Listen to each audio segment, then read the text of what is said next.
சத்யவர்தன் என்ற மன்னன் ஒருமுறை நதியில் குளித்துக் கொண்டிருந்த போது அவன் கையில் ஒரு சிறிய மீன் நீந்தியதைக் கண்டான். ஆற்றில் பெரிய மீன்கள் இருப்பதால் அதை மீண்டும் தண்ணீரில் விட வேண்டாம் என்று மீன் சத்யவர்தனிடம் கெஞ்சியது. அரசன் அந்த மீனை ஒரு தங்கக் குடுவையில் வைக்க முடிவு செய்தான்.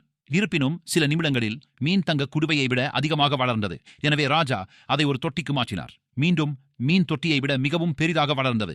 அந்த மீனை ஆற்றிலும் பின்னர் கடலிலும் விட்டபோது அதே நடந்தது. மன்னன் அதிர்ச்சியடைந்து மீனிடம் உண்மையான அடையாளத்தை வெளிப்படுத்தும்படி கேட்டான். அந்த மீன் விஷ்ணு பகவானாக மாறியது.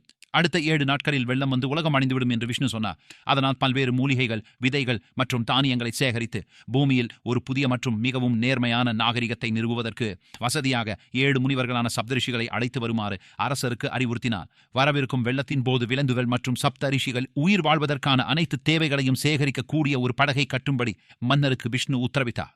வெள்ளம் வந்தபோது மீன் வடிவில் இருந்த மல்சிய பகவான் மன்னன் சத்யவர்தன் மற்றும் 7 முனிவர்களையும் வெள்ளத்தில் இருந்து காப்பாற்றினார்.